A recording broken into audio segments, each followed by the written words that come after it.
হে আমার স্ত্রী, তোমার হক আদায় করতে পারি না। হে আমার সন্তানেরা, তোমরা আমার জন্য দোয়া কইরো।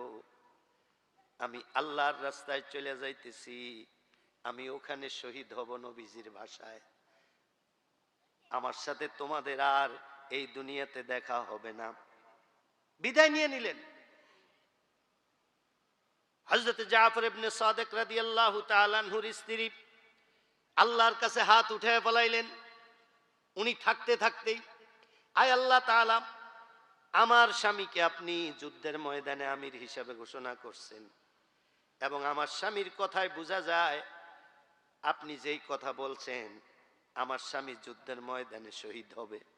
আয় আল্লাহ তাআলা, আমার স্বামী শহীদ হওয়ার ব্যাপারে আমার কোনো আপত্তি নাই, শহীদ হোক, নবীজির কথা থাকুক, কিন্তু আয় আল্লাহ তাআলা, আপনি তো পারেন যুদ্ধের ময়দানে যুদ্ধে মুসলমানদেরকে কামিয়াব কইরা আমার স্বামীকে গাজী হিসাবে বাড়িতে ফিরে দিতেন জীবিত।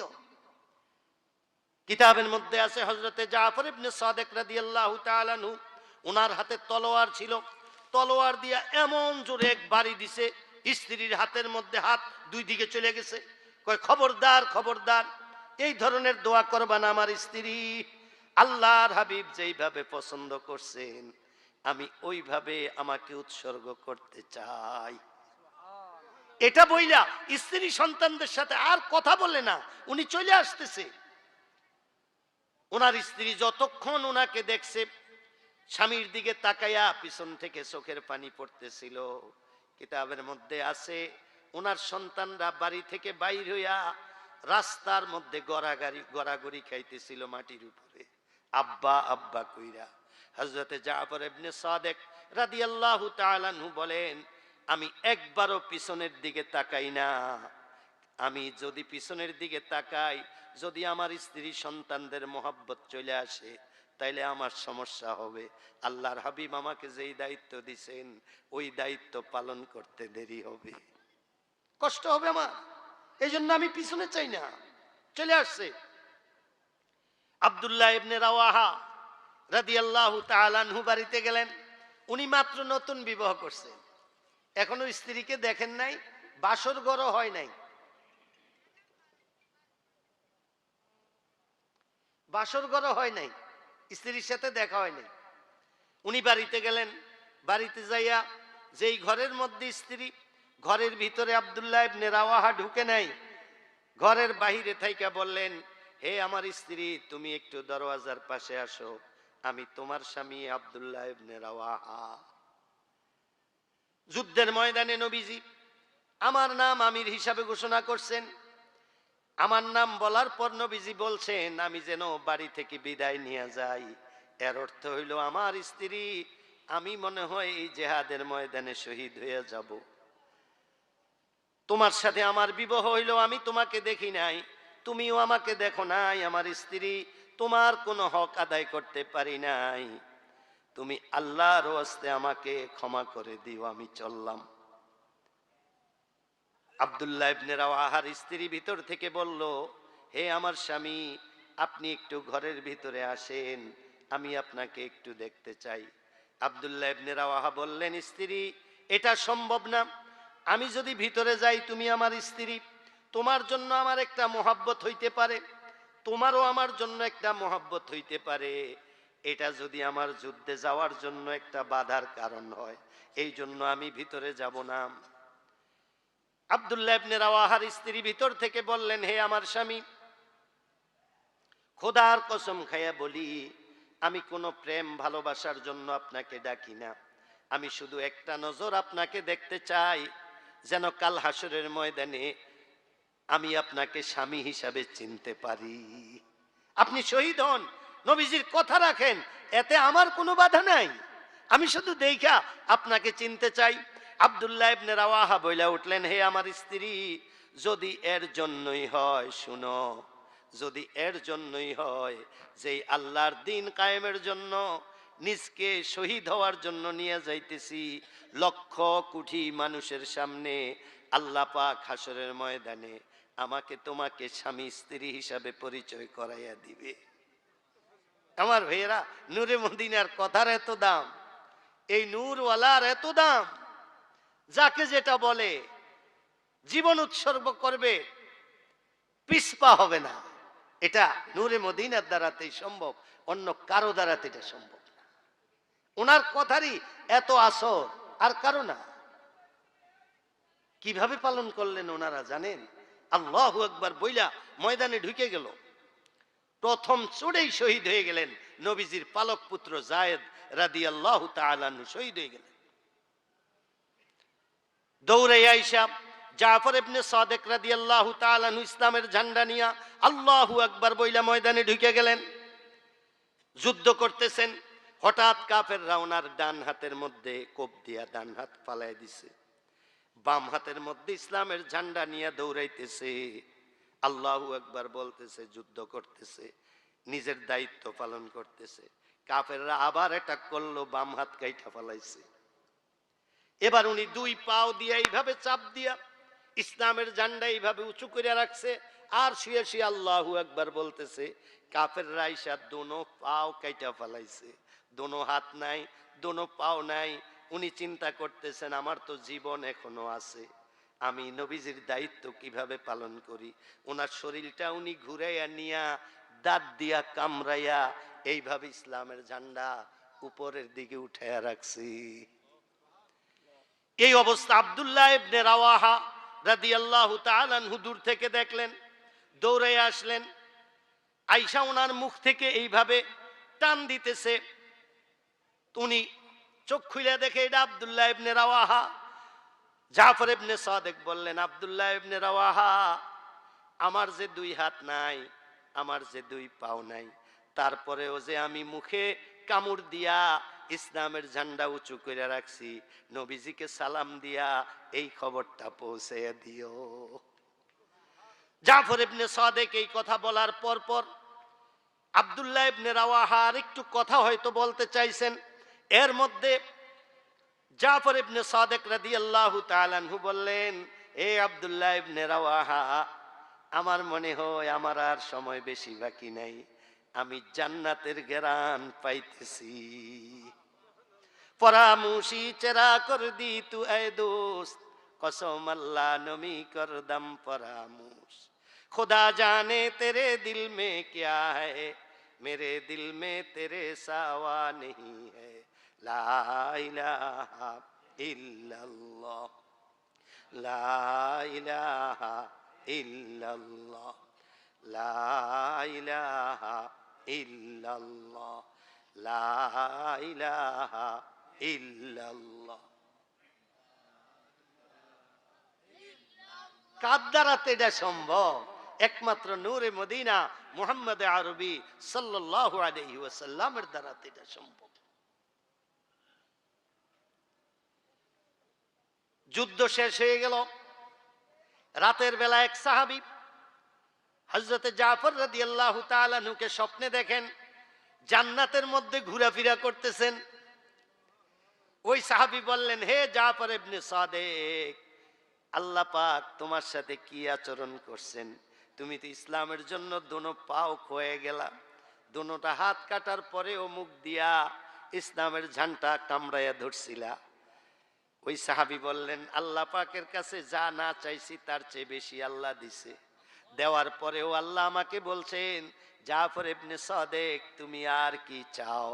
আমি আল্লাহ পাককে বললাম, আল্লাহ, আমি আপনার কাছে চাই আপনি আমাকে আবার একটু দুনিয়াতে পাঠিয়ে দেন, আবার এই গর্দানটা ইসলামের জন্য কাটাইয়া আসি। সালামুন আলা খায়রিল আনামি ওয়া সাইয়্যিদি, সালামুন আলা খায়রিল আনামি ওয়া সাইয়্যিদি, হাবিবুন ইলাহিল আলামিন মুহাম্মাদি, বাশীরিন নাযীরিন হাশিমিয়্যিন মুকাররামিন, আতুফির রাউফিম মান ইউসাম্মা বিআহমাদি। আল্লাহু আকবার। নবীজি কেমন জিনিস, এই নূরে মদিনা কেমন জিনিস। আমরা যেই মাযহাবের হযরত ইমাম আবু হানিফা রাহমাতুল্লাহ আলাইহির অনুসারী না, আমরা ওনার মাযহাবের না। হযরত ইমাম আবু হানিফা কি জিনিস, কেন উনি এত বড়? এত বড় হওয়ার পরে কি আজকাল তো মানুষ দুরূদ শরীফ আমরা পড়ি না বললে চলে। হযরতে ইমাম আবু হানিফা রহমতুল্লাহ আলাইহি দৈনিক 1,00,000 বার দুরূদ শরীফ পড়তেন।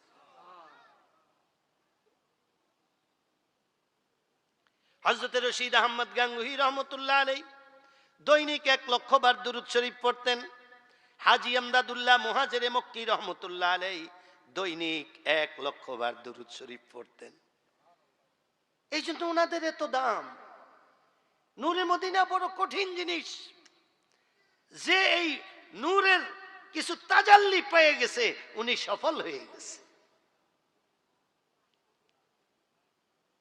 উহুদের ময়দানে এক মহিলা দৌড়ে আসতেছে, যখন 80-র অধিক মুসলমান শহীদ হয়ে গেল, তো উহুদের ময়দানে এক মহিলা দৌড়ে আসতেছে।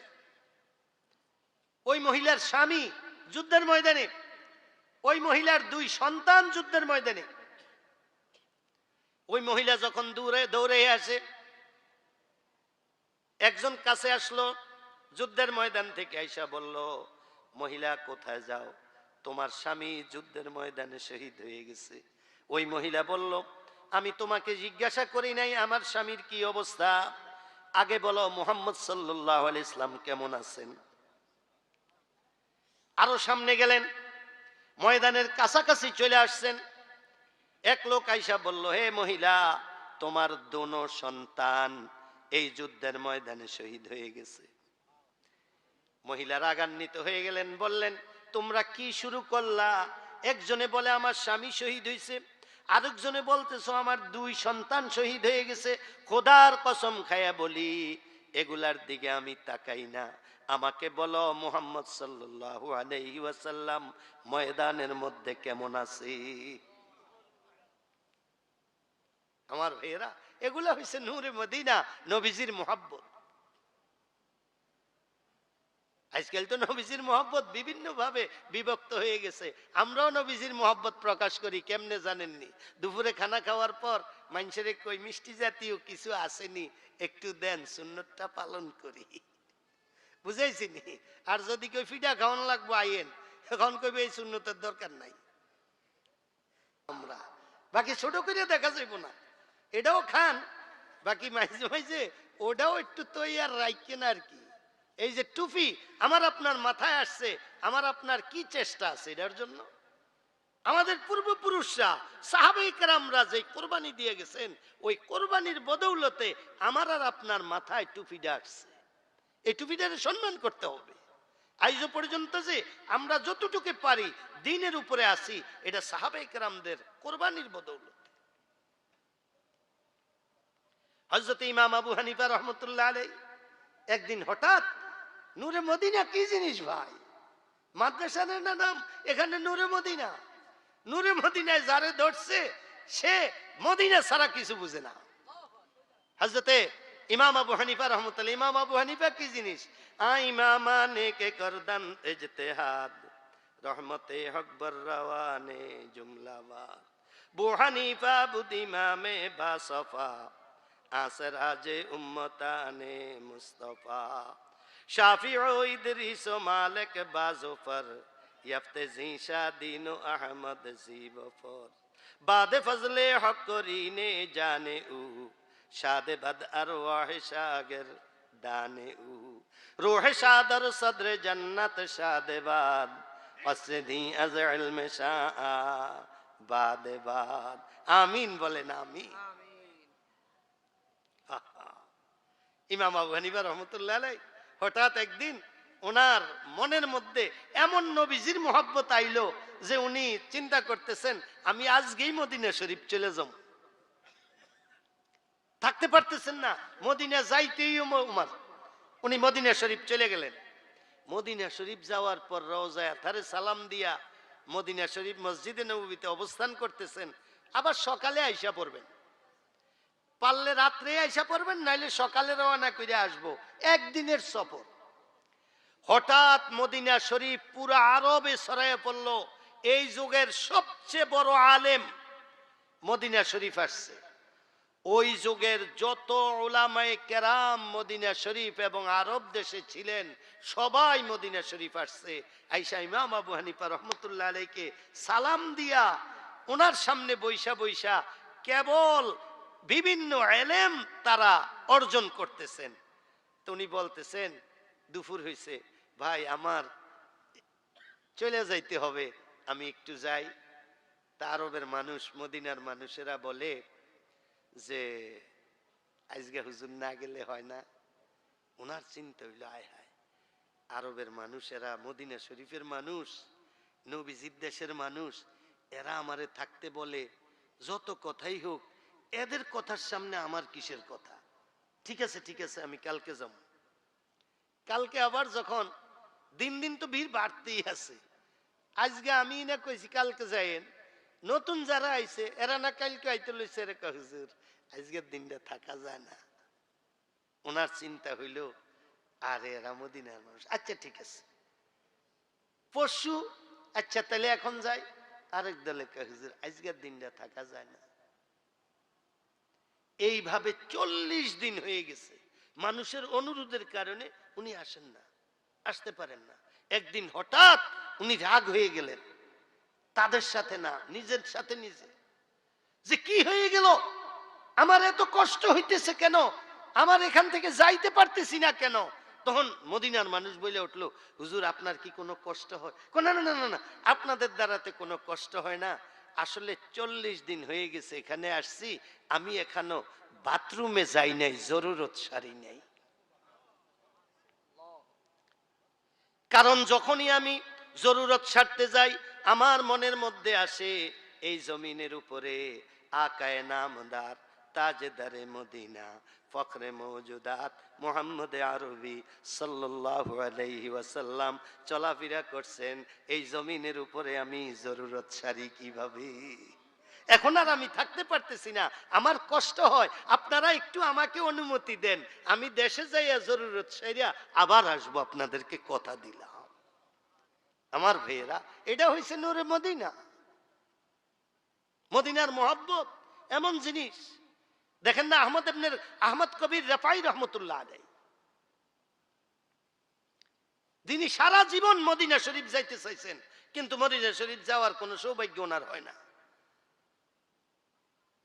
সব সময় কেবল বলেন মাই দূর হো মজবুর হো এ সৈয়দ আলম, मैं दूर हो मजबूर हो ऐ सैयद आलम, दीदार दिखाते नहीं आवाज सुना दो, मैं दूर हो तू क्या हुआ ऐ उम्मत गमखार, दीदार दिखाते नहीं आवाज सुना दो। হে আল্লাহর হাবিব, আমি দূরে আছি, অনেক অসুবিধায় আছি, কিন্তু আমি এখন আর আপনাকে ছাড়া থাকতে পারতেছি না, আমি একটু আপনাকে দেখতে চাই, নাইলে আপনার একটু আওয়াজ শুনতে চাই। যখনই মদিনা শরীফ আসতে চায়, নবীজি ওই দেশের বাদশাকে স্বপ্ন যোগে মানা করে, আহমদ কবির রেফাই যেন খবরদার আরব দেশে না আসতে পারে, মদিনা না আসতে পারে। এরকম আরেকজন আছে,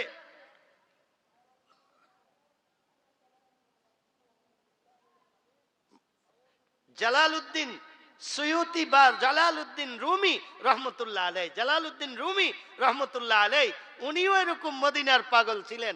যখন যাইতে চাইতেন বাদশারে নবীজি দেখাইতেন, খবরদার তোমার দেশে এই জালালউদ্দিন আছে, সে যেন মদিনা শরীফ না আসতে পারে। যতবার যাইতে চায় বাদশাহ খবর পাইয়া আটকে এলায়, বাধা দেয়।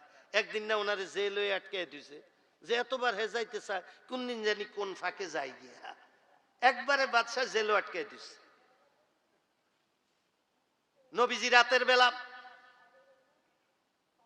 ওই বাদশার কাছে হাজির হয়ে গেল, এ বাদশাহ, জালালউদ্দিন তো কোনো অপরাধী না, সে হইল আমার আশেক, সে হইল আশেকে মদিনা, সে হইল আশেকে নবী, সে হইল আশেকে রসুল, সে হইল আল্লাহর হাবিবের আশেক, সে আমাকে এত মোহাব্বত করে, সে যদি আমার মদিনা শরীফ রওজার পাশে আসে, আমি নবী রওজাতে থাকলে তার মুহাব্বতের প্রতিদান দেওয়া হবে না, আমি রওজা থেকে বাহির হইয়া তার সাথে দেখা করতে হবে।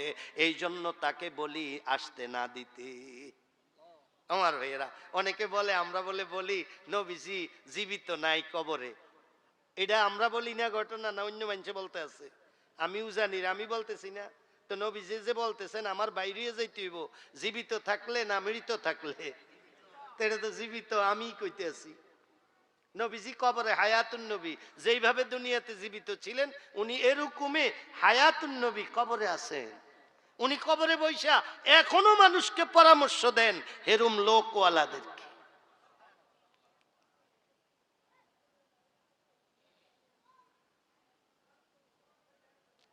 আহমদ কবির রাফাই মানা করে, একবার না চলে গেছে, কত মানুষ সাথে ছিল জানেন? 10,000 শুধু ওনার সাথে আলেম ছিল সফর সঙ্গী। আজকাল তো আমরা রাজনৈতিক মিটিং করলে 10,000 লোক যদি কোনো নেতারা জমাইতে চায়, কত লক্ষ লক্ষ কোটি কোটি টাকা লাগবো 10,000 মানুষ জমাইতে, লাগবো না? আর ওনার সাথে বরকত হাসিল করব, ওনার সাথে একটু মদিনা শরীফ যাইয়া ওনার সাথে একটু হাজিরা দিব রওজার পাশে, এই জন্য শুধু আলেম 10,000, আর অন্য মানুষ জানি কত হাজার হাজার ছিল। রওজার পাশে চলে গেছে, যাইয়া সালাম দে, আসসালাতু ওয়াসসালামু আলাইকা ইয়া রাসূলুল্লাহ,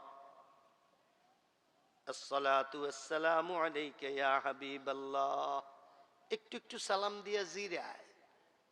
উদ্দেশ্য হইল সালামের উত্তর দেখি দেয়নি। আসসালাতু ওয়াসসালামু আলাইকা ইয়া খাতামান নবিয়্যিন, আসসালাতু ওয়াসসালামু আলাইকা ইয়া আশরাফুল আমবিয়া ওয়াল মুরসালিন, আসসালাতু ওয়াসসালামু আলাইকা ইয়া শাফিউল মুযনিবিন।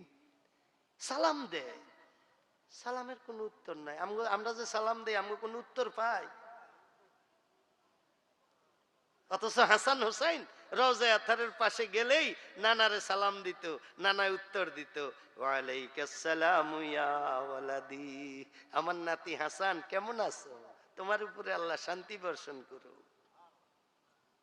ওয়ালাইকাস সালামু ইয়া ওয়ালাদি, আমার নাতি হুসাইন তুমি কেমন আছো, তোমার উপরে আল্লাহ শান্তি বর্ষিত করুক। এটা আমি কইলাম না অন্য কেউ কইল? তা আমি যে কইলাম নবীজি জীবিত না মৃত? জীবিত, এই জন্যই তো কথা বলে। আরে হযরতে ফাতেমা রাদিয়াল্লাহু তাআলা আনহা যেদিন ইন্তেকাল করেন, এই খবর হাসান হোসেন জানছে কইতে? কিতাবের মধ্যে আছে, ফজরের নামাজের পর পর প্রতিদিন হাসান হুসাইন নবীজির রওজার পাশে চলে যাইতেন, যাইয়া সারাক্ষণ নবীজির রওজার পাশে গুরগুর করতেন। কোনো কথা যদি বলার থাকতো ডাইরেক্ট বলতেন, না না এই জিনিসটা কিভাবে, রওজায়ে আতহার থেকে আওয়াজ আসতো, নাতি হাসান এই জিনিসটা এইভাবে করো।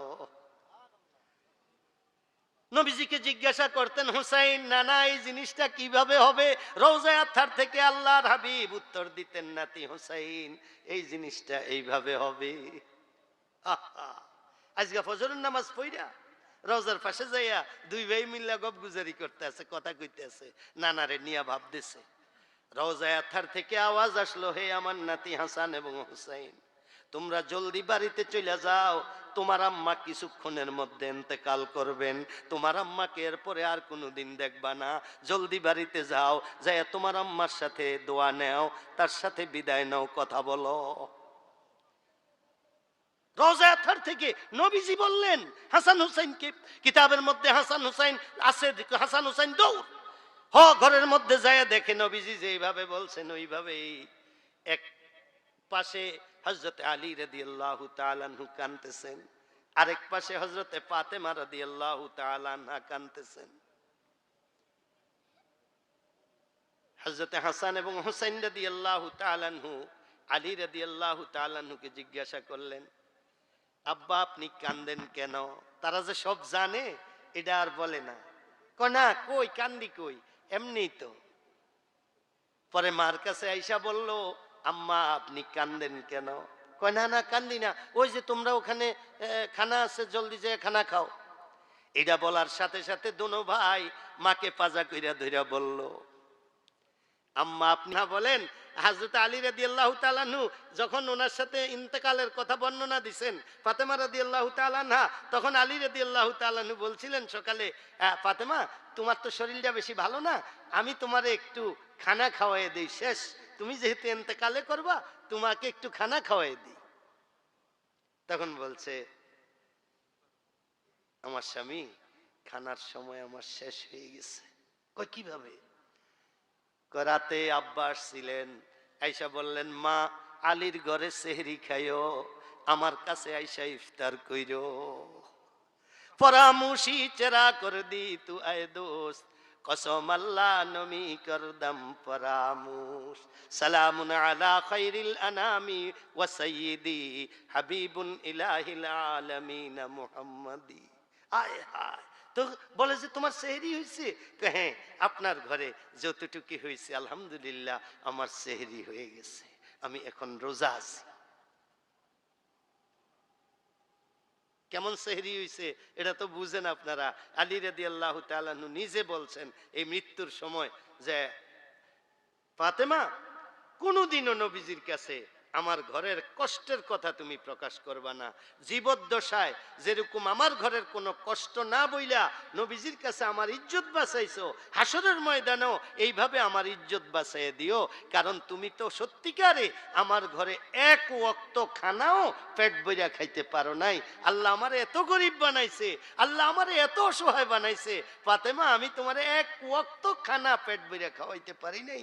নবীজিকে যেমন জীবদ্দশায় বলো নাই, হাসরের ময়দানেও এটা বইল না, তাইলে আমি নবীজির সামনে লজ্জায় যাইতে পারবো না। আজকাল আমগো বউয়েরা জামাইর ঘর খানা কম হইলে কয়বার বিচার বয়লা সপ্তাহে, এরকম হয় না? হায় হায়, কোথায় নবীর আদর্শ, কোথায় কি? তাজা খাহি দাস তনগর দাগে হায় সিনারা, গাহে গাহে বাজে খাহি দপ্তরে পারি নারা। ইসলামের ইতিহাস জানতে হইব, জানলে না আমরা মানতে পারবো, ঠিক না? আজকাল তো আমাদের ইসলামের প্রাইমারি জ্ঞানও নাই, যার কারণে এত ফেস লাগে। তো নবীজির সাথে হাসান হোসেন নবীজিকে বললেন না, হাসান হোসেনকে বললেন না নবীজি জীবিত দেখা না মৃত দেখা? জীবিত। এটা আমি বললাম, আমি উজানির হুজুরে বললাম। আচ্ছা এটা বাদ দেন, আজকে না আমি বললাম, তাইলে আপনারা ভাববেন আগে মনে হয় কইতো, আগে মনে হয় কইতো নবীজি জীবিত না মৃত, এখন নতুন কইরা কয়। আমরা আজকে আমার বড় দাদা দুনিয়াতে বিদায় নিছেন 100 বছরের বেশি, উনি দুনিয়াতে ছিলেন প্রায় 70 বছরের কাছাকাছি। তাইলে 170 বছরের একটা আমাদের উজানির ইতিহাস আছে। এই 170 বছরের ইতিহাসে কেউ যদি একটা বক্তব্য, আমরা তো উজানির বক্তব্য একজনে রাখি না, কারি ইব্রাহিম সাহেবের পুরা বংশের সব মানুষ আলেম, সবাই মাদ্রাসাত পড়ছে, অনেকে বাংলাদেশে কয়েকশো আমাদের বংশের মানুষ বয়ান করতেছে।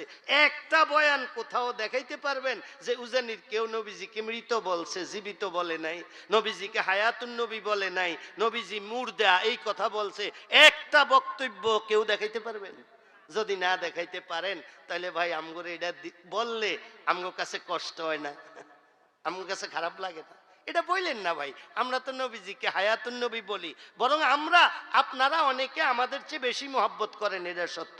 আপনারা দোয়া না করবেন আল্লাহ উজানির হুজুরগো নবী প্রেম আছে, বাকি আমগোতে কম, আমগো একটু বেশি, আমগো বেশিটা উজানিওয়ালা করে দান করেন, তাইলে না আমগো লাভ হইলো আমনে করে দিয়া, ঠিক না? আমগো লেগে সবাই দোয়া করবেন নবী প্রেম যেন আল্লাহ আমাদেরকে দান করে। বুঝাইছে না?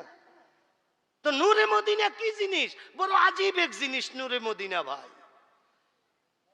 অনেকে আমরা মনে করি শেখ আহমদ রেফাই রহমতুল্লাহ আলাই মনে হয় নবীজির বংশের, উনি মনে হয় আওলাদের রসুল। আমরা এটাই জানি যে আহমদ কবির রেফাই রহমতুল্লাহ আলাই মনে হয় নবীজির বংশের।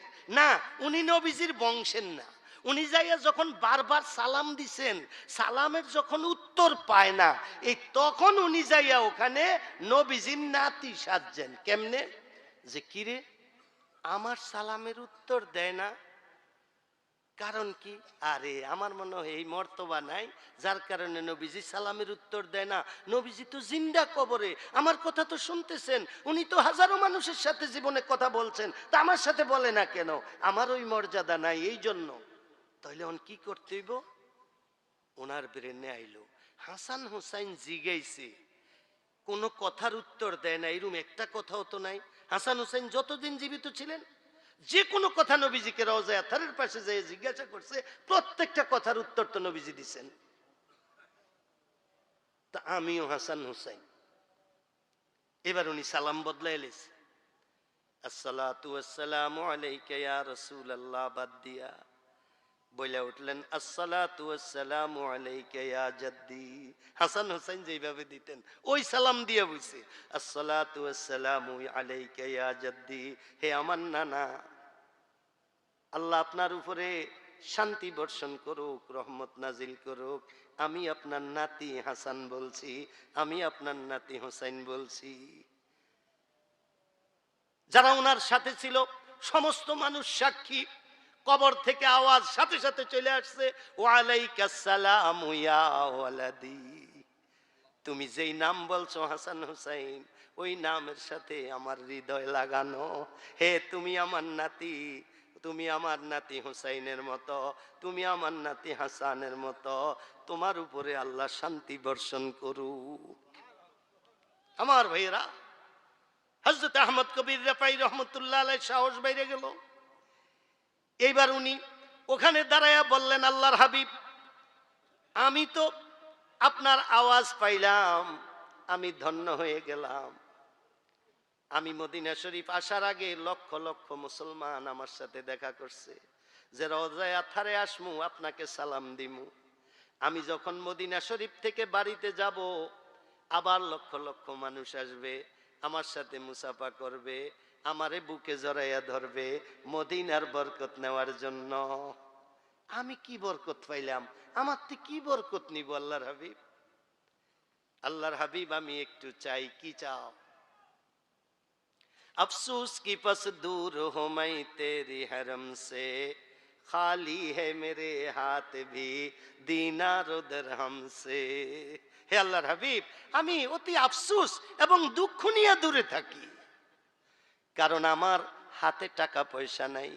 বহু কষ্টে ব্যবস্থা করে আজকে এখানে আসছি, আবার যে চলে যাব, কবে আসি না আসি, মানুষ আমার থেকে কি বরকত নিব? আমি তো এখনো কোনো বরকত পাই না। যদি একটু বরকত পাইতাম না, না আমি ধন্য হয়ে যাইতাম, আমার দেশের মানুষগুলা ধন্য হয়ে যাইত। হযরত আশরাফ আলী থানভী রহমতুল্লাহ আলাইহি বলেন, আহমদ কবির রেফাই কথা বলার সাথে সাথে রওজা মুবারক থেকে নবীজির দুনো হাত বাহির হয়ে আইসা আহমদ কবির রেফাইয়ের সাথে মুসাফা হয়ে গেছে। दिल मेरा तस्खीर किया एक अरबी ने, हाय हाय, दिल मेरा तस्खीर किया एक अरबी ने, मक्की मदनी हाशिमियो मुत्तालिबी ने। কারে আমার দিলের জাদু করছে? এক লোকে, এক নবী, এক পয়গম্বর, এক আল্লাহর বন্ধু আমার দিলের মধ্যে জাদুর মতো কইরা ফেলাইছে। কয় কি? হে কে? दिल मेरा तस्खीर किया एक अरबी ने, সে আরবি। আর কি? মক্কি মাদানী হাশেমিও মুত্তালিবি নে, যাকে মক্কিও বলা হয়, মাদানীও বলা হয়, হাশিমিও বলা হয়, মুত্তালিবিও বলা হয়, আবার কোন কোন জায়গায় আছে নবীজিকে কোরাইশিও বলা হয়। दिल मेरा तस्खीर किया एक अरबी ने, मक्की मदनी हाशिमी ও মুত্তালিবি নে।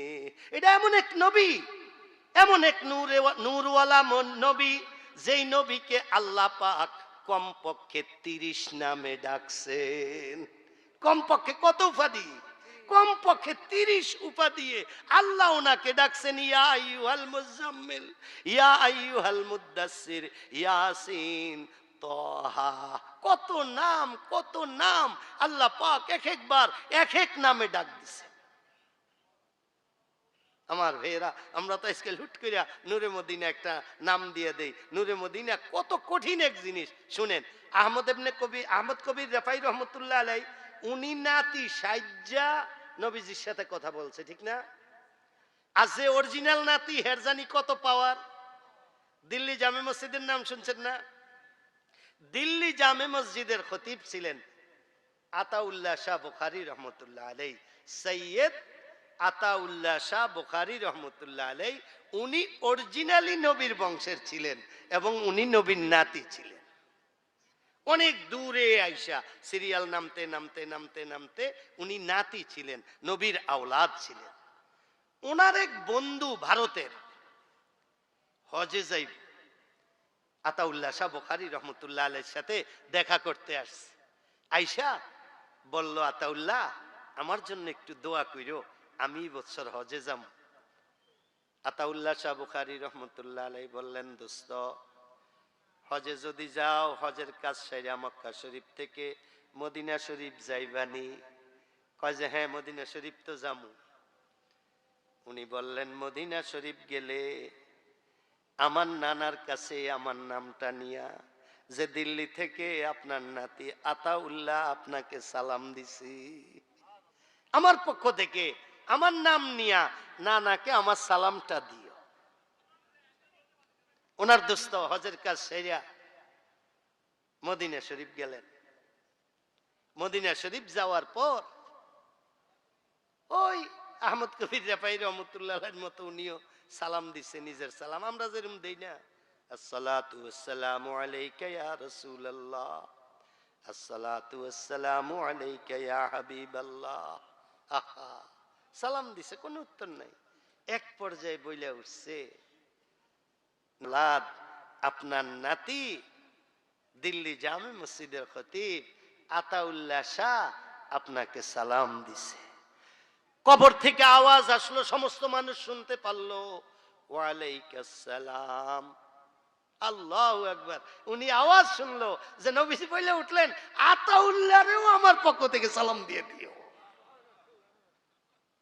উনি তো স্তব্ধ হয়ে গেল, যে কি রে, আমি সরাসরি আইলাম, আমার সালামের কোনো উত্তর নাই, আতাউল্লাহ আসে নাই, আতাউল্লাহরে তো দাম। দোস্ত না, মদিনার কাজ শেষ করিয়া বাড়িতে আসতেছে, আর কতক্ষণে আতাউল্লাহর লগে দেখা করব আর এই খবর দিব, কতক্ষণে আতাউল্লাহর এই খবর দিব। দিল্লি থেকে একটু বাড়ি দূরে, বাড়িতে যাইয়া সামান রাইখা দিল্লিতে বাড়িতে আর থাকতে মনে চায় না। 2-4 দিনের মধ্যেই দিল্লি চলে আসছে। আইসা দেখা আতাউল্লাহ, সৈয়দ আতাউল্লাহ বুখারী রহমতুল্লাহ আলাইহি, উনি আতাউল্লাহ শাহ ওনার দিল্লির হুজরাতে বসা। আমি ওই হুজরাতে গেছি, আতাউল্লাহ শাহ বুখারী রহমতুল্লাহ আলাইহির হুজরাতে। আমি যখন দেওবন্দ মাদ্রাসায় পড়ি তখন ওই রুমে আমার যাওয়ার সৌভাগ্য হয়েছে। ওনার ছেলেকে বাংলাদেশে দাওয়াত দেওয়ার জন্য আমি ওখানে গেছিলাম। বাংলাদেশে 91 সালে না 91 সালে একটা খতমে নবুয়তের ব্যাপারে সম্মেলন হইতো, ওটাতে ওনাদেরকে দাওয়াত দেওয়ার জন্য, ওনার ছেলে আতাউল্লাহ শাহ বুখারী রহমতুল্লাহ আলাইহির ছেলেকে দাওয়াত দেওয়ার জন্য গেছিলাম। তো যাই হোক, ওই হুজরাতে উনি বসা, যে সালাম দিলেন, কেমন আছো, মদিনা শরীফতে আইছে না, বুকও লাগাইছে। লাগানোর পরে কয়, আতাউল্লাহ বসো, তোমার জন্য একটা সুসংবাদ আছে। কয় কি, বলো না। কাছে একটা সুসংবাদ আছে। কয় বলো, বসে না, ধৈর্য রাখে। কয় তুমি বসো, বসলে বলুন। পরে বসছে। বসার পরে দোস্ত বলতেছে, দোস্ত আমি যে মদিনা শরীফ গেছি, যাইয়া তো আমি নবীজিকে সালাম দিছি, নবীজি আমার সালামের উত্তর যে দিছে এটা আমি বুঝি নাই, শুনিও নাই, বুঝিও নাই। কিন্তু আতাউল্লাহ, যেই তোমার নাম বললাম, তোমার নাম বললে সালাম দিলাম, রওজায়ে আতহার থেকে না তোমার নামে সালাম এসে পড়ছে। ওই লোক বলেন, আমি যখন এই কথা আতাউল্লাহ শাহকে বললাম, আতাউল্লাহ চেয়ারের মধ্যে বসা ছিল, এমন জোরে একটা চিৎকার দিয়া উপরে উঠা গেছে, ওখান থেকে পইরা আতাউল্লাহ অজ্ঞান হইয়া পইরা রইছি। অনেক পরে, অনেক পরে সে সুস্থ হইল, তার জ্ঞান ফিরল। আমি তাকে বসাইলাম, আরো লোকজন আইসা পড়লো, তারা আইসা ওনাকে বসাইলো। যখন জ্ঞান ফিরছে আমি বলি, আতাউল্লাহ এত বড় সুসংবাদ, তুমি এমন হয়ে গেলা কেন? কয় তখন আতাউল্লাহর চক্ষু থেকে স্রোতে পানি পড়া শুরু হইল, আর বলল, সত্যি কইরা বলো নবীজি আমার কথা মনে রাখছেনি? अल्लाह अकबर। दिल मेरा तस्खीर किया एक अरबी ने, दिल मेरा तस्खीर किया एक अरबी ने, मक्की मदनी हाशिमियों मुत्तालिबी ने।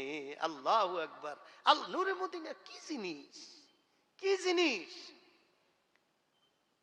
आए हाय हाय हाय।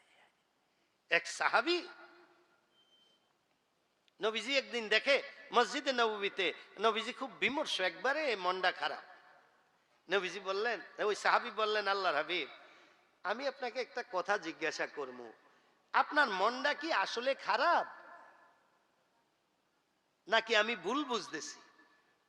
নবীজি দাঁড়ানো দাঁড়ানো, নবীজি বলতেছেন, তুমি ঠিকই বুঝছো, আমার মনটা খারাপ,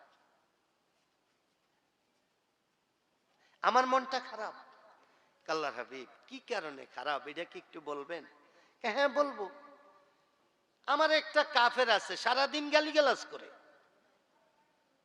সারাদিন সে গালিগালাজ করে, সব সময় সহ্য করতে পারি, আজকে কিছুক্ষণ আগে একবারে বেশি গালিগালাজ করে গেছে, এই জন্য মনটা খারাপ লাগতেছে। ওই সাহাবী বললেন, আল্লাহর হাবিব ওই কাফের নামটা কি আমি একটু জানতে পারি? জানতে পারো এই নাম? আল্লাহর হাবিব তার বাড়িটা কোন জায়গায়? নবীজি বললেন, অমুক জায়গায়। আল্লাহর হাবিব এইবার একটা কথা আমি আপনাকে জিজ্ঞাসা করি, একটা অনুমতি চাই। কয় কি অনুমতি? আল্লাহর হাবিব আমি তাকে হত্যা করতে চাই, আপনি এই অনুমতিটা কি দিবেন? নবীজি বললেন, তোমাকে আমি অনুমতি দিলাম, তুমি তাকে হত্যা করো। এবার ওই সাহাবী বললেন, আল্লাহর হাবিব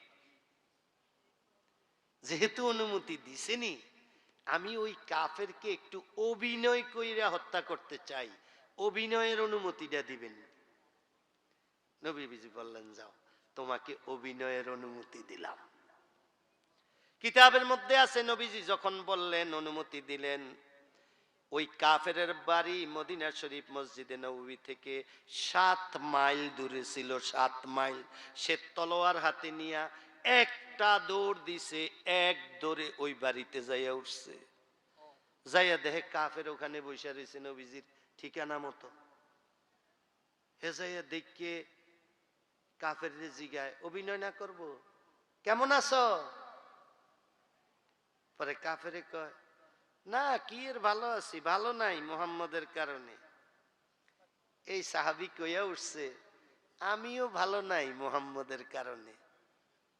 কাফেরে মনে করছে, আরে তো আমার দল মিলে গেছে, হে আমিও মুহাম্মদের কারণে ভালো নাই, হেও মুহাম্মদের কারণে ভালো নাই, তাইলে মনে হয় আমরা একটা মিলজিল হইছে। আসলে দুজনে কারণ কি এক, কারণ দুই। কাফেরে বুঝে না। কাফেরে কয়, তাহলে কাছে আইও। কাছে বইছে, বর পরে কয়, তোমার কেমন লাগে মুহাম্মদ রে? ওই মুসলমানে জিগায়, কয় বুঝো না তুমি নিজে, তুমিও একটা ফেরেশানিতে, আমি কত বড় ফেরেশানি, আমি তো আগের তে ফেরেশানিতে। কয় তাইলে কি করা যায়? কয় মুহাম্মদ রে হত্যা করতে হইব। কয় এটা একটা ভালো কথা কইছ, হত্যা কেমনে করবা? তলোয়ার দিয়া জব কইরা লাওন না কেমনে মারন যায়? ওই মুহাম্মদ রে মারতে হইলে তো হুট করে মারা যাইব না, একটু প্রশিক্ষণ দিয়া লইতে হইব। কয় তাইলে একটা কাম করো, মুসলমানে কয় তুমি শো কেমনে তাড়াতাড়ি মাইরা বাইরন যাইব, এটা একটু প্রশিক্ষণ দিয়া লই। পরে তলোয়ার লইয়া, হ্যাঁ হুইছে রে, মাথার মধ্যে এনো রাখছে কপালো, এই জায়গাটা কূপ দিলে কেমন হয়? আরে না, মাথার বাড়ি শক্ত, এটা পরে মরে না, না মরে। পরে নাকের কাছে আনছে, এনে একটা কূপ দিলে কেরম হয়? কেন কূপ দিলে কাটবো কিন্তু মরতো না। পরে মুখের কাছে আনছে, এই বরাবর দিলে কেরুম কারে না এন দাঁত টাত এমনি এমনি ফেস লাগিয়ে নাও মরতে পারে। পরে কল্লার মধ্যে আইনা কয় এই জায়গাটা দিলে কেমন হয়? হ্যাঁ, এই জায়গাটা খুব জোরে চাপ দিয়ে দূরে দিতে হইব যেন দুই টুকরো হয়ে যায়। লগে লগ মুসলমানে এক ফুস দিয়ে কেটে নিছে।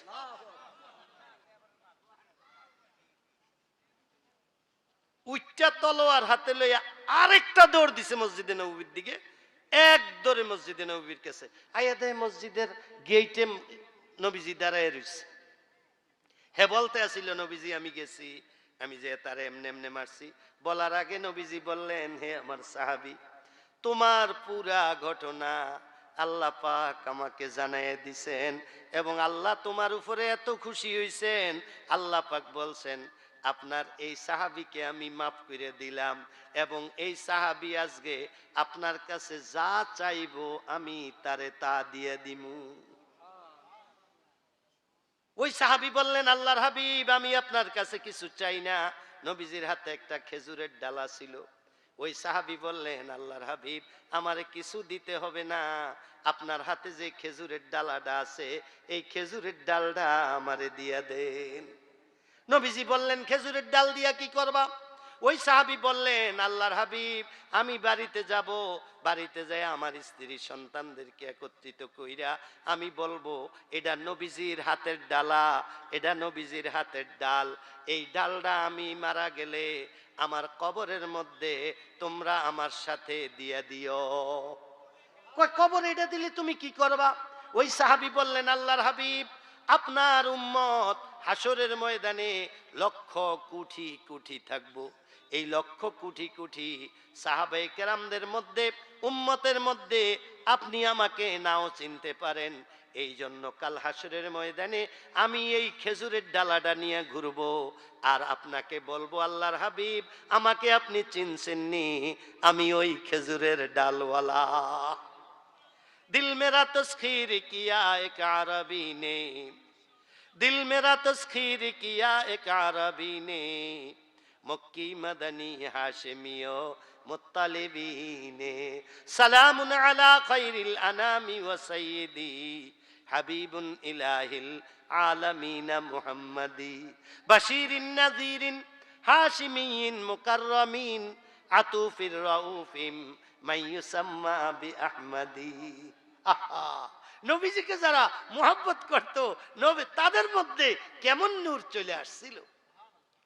নবীজির নূরে সমস্ত কিছু আলোকিত হয়ে যায়। আজকে 3 মাস যাবত দেখেন না নবীজি কেমন নূর, নবীজির নূরে সব জায়গা আলোকিত হয়ে গেছে।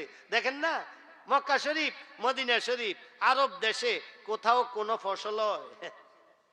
আমগো দেশ কেবল কয় গম করেন, চাইল করেন, দান করেন, এই করেন, ওই করেন, এত কিছু করে, এরপরও খাদ্য সংকট হইয়া থাকে। আর আরবের কোন দেশে কোন ফসলাদি কিন্তু নাই, ইদানিং কিছু হয়, কিন্তু পৃথিবীর সবচেয়ে দামি দামি খাবারগুলা ওই দেশে পাওয়া যায় না।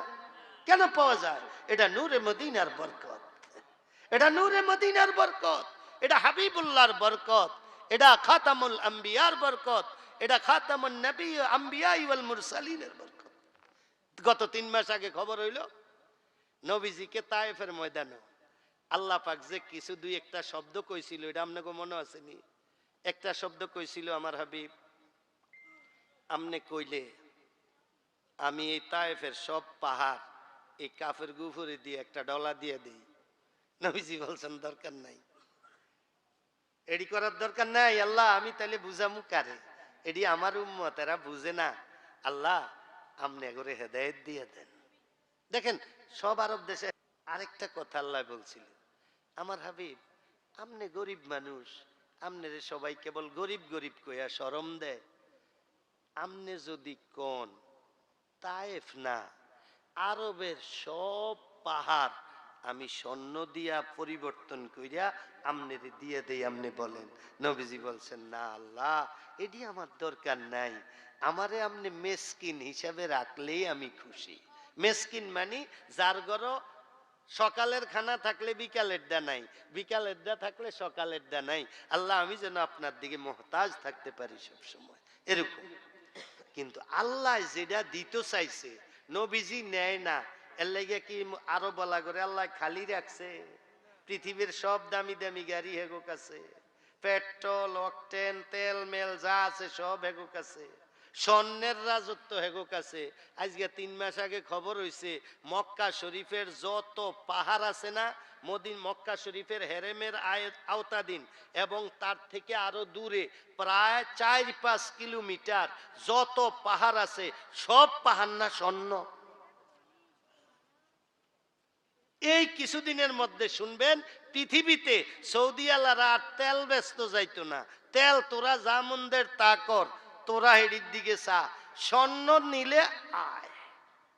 অর্থাৎ যেটা দিয়া রাজত্ব করার, যতদিন তেলে রাজত্ব ছিল তেল দিয়া ভরে রাখছে, এখন তেলের দামের চেয়ে স্বর্ণের দাম বেশি, এখন স্বর্ণ আল্লাহ ভরে দিছে আরব দেশে, এইবার আয়। এটা হইছে নূরে মদিনা, যখন যা তখন তা। বুঝাইছে? আর কি হুজুর কু আরে হুজুর আওয়াজ বলে ভাল লাগে, আন্দাজি বেটারা কইতে আছে মেরুম হুজুর কি এটা উঠে না, এরম না না ওই যে বুড়া মানুষ তো কইবে উনি রাসূলের প্রেম ভালোবাসা। আমাদের প্রিয় নবী মুহাম্মদুর রাসূলুল্লাহ সাল্লাল্লাহু আলাইহি। আর একটা কথা বলে আমি শেষ করব, আরে আমগো নবীজির নূর এটা নিয়ে তো আমাদের ওই ব্রেনই নাই, ওটা নিয়ে ভাববো কি? নবীজির আওলাদদের নূর দেখলেই তো আমরা বড় আশ্চর্য হয়ে যাই। মালদ্বীপ একটা দেশের নাম শুনছেন না? মালদ্বীপ এটা কিন্তু 100% মুসলমানের দেশ। মালদ্বীপ কিন্তু 100% মুসলমানের দেশ হইল কেমনে? এই দেশে কি কোনো সাহাবী আইছে? এই দেশে কি কোনো নবী আইছে? কোন সাহাবীর কবর আছে? কোন ওলি আইছে এই দেশ? তো এই দেশ 100% মুসলমানের দেশ হইছে কেমনে? এই ইতিহাসটা শুনামু। এইটাও নূরে মদিনা। এক নূরে মদিনার কারণে এই দেশ 100% মুসলমানের দেশ হয়ে গেছে। নবীজির বংশের এক লোক আবুল বাশার, সৈয়দ আবুল বাশার, দাড়ি মুছুডে না হন, অল্প বয়স, হাফেজে কোরআন, এক ব্যবসায়ী কাফেলার সাথে আরব দেশ থেকে কোন দেশে যাইতেছে, হঠাৎ সমুদ্রের মাঝে তাদের জাহাজ ডুইবা গেছে। ব্যবসায়ীরা উড়াউড়ি পারাপারি কইরা সবাই কে বাচ্চা আছে কে মরে গেছে সমুদ্রের মাঝে, কেউ কি বাঁচার কথা? কেউই হয়তো বাঁচেন না। কিন্তু আওলাদে রসুল সৈয়দ আবুল বাশার রহমতুল্লাহ আলাই, উনি ভাসতে ভাসতে ভাসতে ভাসতে ভাসতে ভাসতে এই যে মালদ্বীপ যে দ্বীপ, এই দ্বীপের মধ্যে যাইয়া লাগিয়া রয়েছে। মাইনসে ধরাধরি করে ওনারে উড়াইছে। কতদিন লাগছে, কতদিন পানির মধ্যে আসিল, শরীর টরিল সোলাইনা দুর্বল, কিন্তু আওলাদে রসুল নবীর বংশের একটা যুবক ছেলে, সে হাফেজে কোরআন ছিল, উড়াইছে। মানুষের মধ্যে একটা মোহাব্বত চলে আসছে। আরে ভাই, নবীর বংশ লাগে না, আমি যে এত বড় হুজুর এন বই ওয়াজ করতে আছি, একবারে এদিকে চান না এদিকে চান না, যদি অনকই ওয়াজ বন্ধ করে দেয় আপনারা কইবেন না হুজুর আর একটু, এত যে চান। অহন যদি কই ওই মদিনার একজন মানুষ যাইতে আছে, সত্য কইরা কন্ত একজন আমার দিকে ভিড়া থাকবেন না এদিকে দৌড় দিবেন, এদিকে দৌড় দিবেন। নবীর বংশ লাগে না। নূরে মদিনা এমন আকর্ষণীয় জিনিস, ওই জায়গার মানুষ হইলিয়েছে আরে এমন কাশিস, এই বংশের সাথে ওই জায়গার মানুষের সাথে ওই মাটির সাথে আমাদের আত্মার চেয়েও বেশি সম্পর্ক আমাদের, ঠিক না? এমনি যদি কই ভাই আইয়েন ইসলামের লেগে যুদ্ধ করি, কেউ কিন্তু যাবেন না। কিন্তু নবীজিরে কেউ কিছু কইছে, আপনারা বলেন তো, যদি ডাক আসে যে হ্যাঁ কিন্তু অমুক জায়গায় বইয়া রয়েছে যাই, একজনও বইয়া থাকবেন? কেন যাবেন? এই পাগল করলো কে? দিল মেরা তসখির কিয়া এক আরবি নে, ওই নবীর প্রেমে আমাদের দিলকে জাদু করে রাখছে, জাদু। এখন উনার বিরুদ্ধে চারণ কেউ করলে এটা আর আমাদের বরদাস্ত হয় না। আবুল বাশার রহমতুল্লাহ আলাই, আবুল বাশার রহমতুল্লাহ আলাই উপরে উঠাইলো মানুষে, সেবা শুশ্রূ করতে করতে ভালো হয়েছে। উনি হাঁটতে হাঁটতে এক বাড়িতে গেছে, পুরাটা রাষ্ট্র অমুসলিম ছিল, একজনও মুসলমান ওখানে ছিল না। ইসলামের দাওয়াতে মালদ্বীপে কোনোদিন যায় নাই। দেখেন আল্লাহ যদি কেউরে হেদায়েত দিতে চায় কিভাবে দেয়।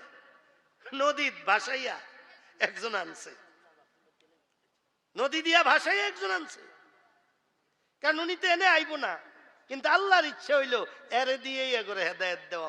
উনি তো আরেক দেশও যাইতে চাইছে জাহাজে, লঞ্চ স্টিমার ডুবির কারণেই না। এখানে হাঁটতে হাঁটতে এক বাড়িতে গেছে, যাইয়া দেখে ওই বাড়িতে এক বুড়ি মহিলা।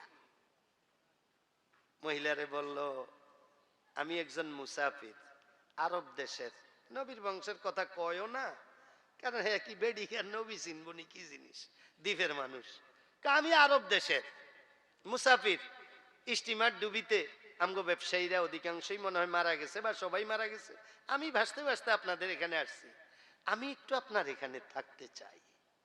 ওই মহিলা বললেন, বাবা আমি তো খুবই গরিব মানুষ, তুমি একজন মুসাফির মানুষ, তোমাকে রাখলে একটু খাওয়া দাওয়ার ব্যবস্থা কিভাবে করব, আমি তো একটু কষ্ট হবে। উনি বললেন, মা আপনি আমাকে শুধু একটু থাকার ব্যবস্থা করে দেন, আর খাওয়ার ব্যাপারে আমি কষ্ট কইরা কোনোভাবে উপার্জন কইরা আমি খাওয়ার একটা ব্যবস্থা আল্লাহর রহমতে হবে। তো মহিলা বলল, বাবা ঠিক আছে, তাহলে ওই যে আমাদের এখানে একটা ঘর আছে, ওখানে তুমি থাকো, অসুবিধা নাই, যতদিন থাকতে চাও থাকো। থাকতেছে থাকতেছে, হঠাৎ একদিন আইসা দেখে এই বাড়িতে মানুষের হাঙ্গামা, অনেক মানুষ এবং কান্নাকাটি। উনি ঘাবড়ে গেলেন, আরে এই বেডি এমনি গরিব, আবার আমি এক বোঝা বেডির উপরে, আবার কোন ঘটনা ঘটলো, এত মানুষ আবার কান্দাকাটি করতেছে। উনি কাছাকাছি গেলেন, যাইয়া ওই মহিলারে ডাকলেন, মা কি হয়েছে? কাছে আসছে মহিলা, আইসা বলল, বাবা আমাদের এই দ্বীপটাতে জিন্নাতের খুব হামলা হয়, জিন্নাতে খুব ক্ষতি করে, তা আমাদের দেশের রাজা জিন্নাতের সাথে একটা বৈঠক করছে। ওই বৈঠকের জিন্নাতরে জিজ্ঞাসা করা হয়েছে, তোমরা আমাদের দ্বীপে আর হামলা করবা না, এরকম কি করলে তোমরা রাজি হইবা এটা বলো। পরে জিন্নাতেরা বলছে, প্রতি মাসে একটা অবিবাহিত যুবতী মেয়ে আমাদেরকে দিয়ে দিবা, অমুক জায়গায় দিয়ে আসবা, ওখান থেকে আমরা তারে নিয়ে যাব। তো সমস্ত পুরা মালদ্বীপের মানুষ একত্রিত হইল, রাজার পরামর্শ চাইছে, কইছে ঠিক আছে, আমরা প্রতি মাসে একটা মেয়ে তাকে দিয়ে দিব তাদেরকে। তো মেয়ে কাটটা দিব, লটারিতে অবিবাহিত মেয়েদের নাম এখানে থাকবো, লটারিতে যার নাম আসে তাকে দেওয়া হবে। ঘটনাক্রমে ওই মাসে এই মহিলার মেয়ের নাম আসছে। তো এই জন্য আজকে যেহেতু তাকে ওখানে দিয়ে আসবো, জিন্নাতেরা নিয়ে যাইব, আত্মীয় স্বজন সবাই আসছে, তাকে শেষ বিদায়, শেষ দেখা দেখা যাইতেছে। উনি বললেন, মা আপনি সবাইকে একটু দেখা শেষ করাইয়া সবাইকে একটু বিদায় করে দেন, আমার আপনার সাথে একান্তে কথা আছে।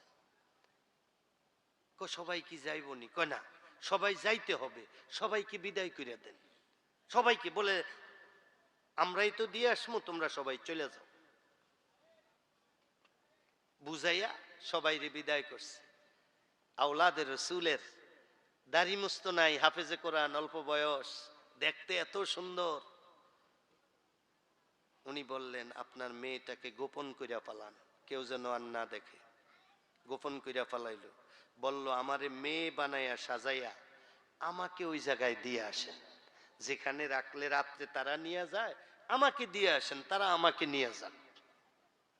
বেডি তো এত খুশি হয়েছে, কই বাবা তুমি যাইবা? পরে কই, হ্যাঁ, তবু আপনি বাচ্চা থাকেন আপনার মেয়েটা নিয়া, আমার তো কেউ নাই, আমি মুসাফির মানুষ, আমি থাইকেই কি না থাইকেই কি, আপনার একটু উপকার যদি হয়। রাতের বেলা সাজাইয়া ওই নির্দিষ্ট স্থানে এই আওলাদে রসুল আবুল বাশারকে মেয়ে সাজাইয়া শাড়ি মারি পরাইয়া রাইখা দিয়ে আসছে।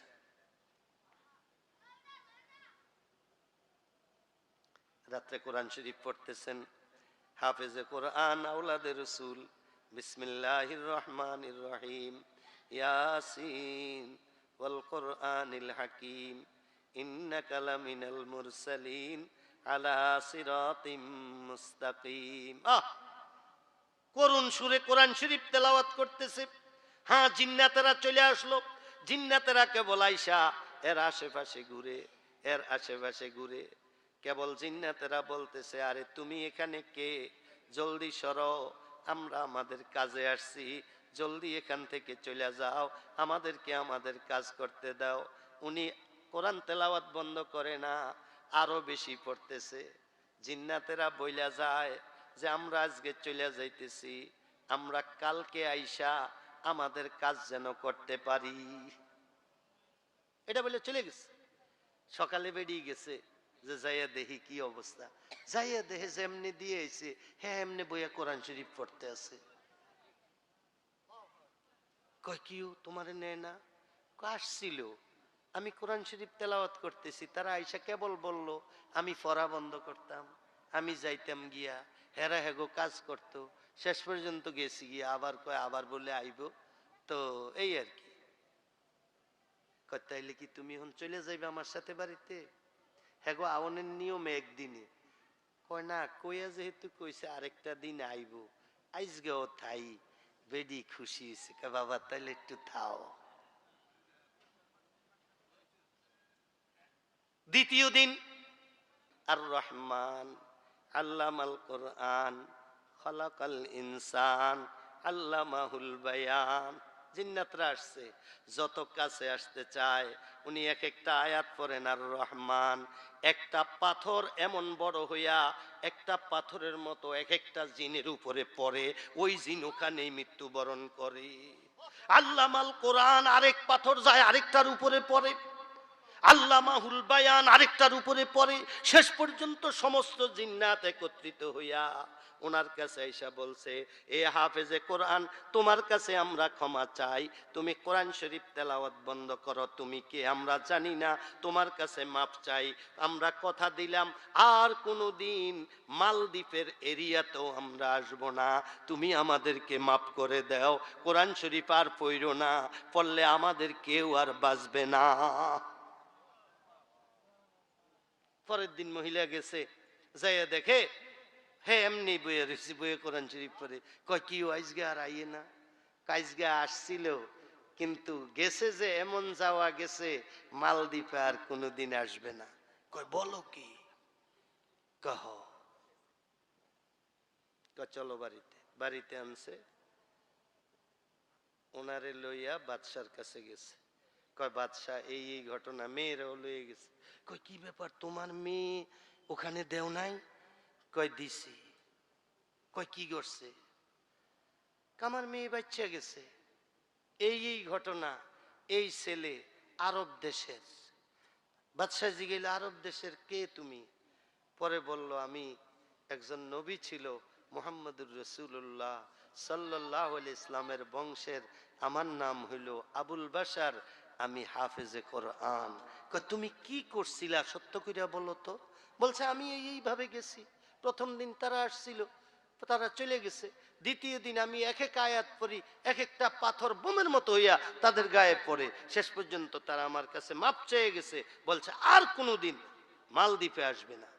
ওই বুড়িয়ে বুড়ির মাইয়া দোনোজনে রাজার সামনে বইলা উঠলো, বাদশাহ আপনি কি করবেন জানি না, আমরা মাইয়া মুসলমান হয়ে গেল। এবার রাজা মন্ত্রী পরিষদ নিয়ে আসিল, এই কথা তার সত্য, এটা তার মিথ্যা না, কাজে আমিও পুরা মন্ত্রী পরিষদ নিয়ে মুসলমান হয়ে গেলাম। এই তখন পুরা 100% মুসলমানের দেশ হয়ে গেল মালদ্বীপ।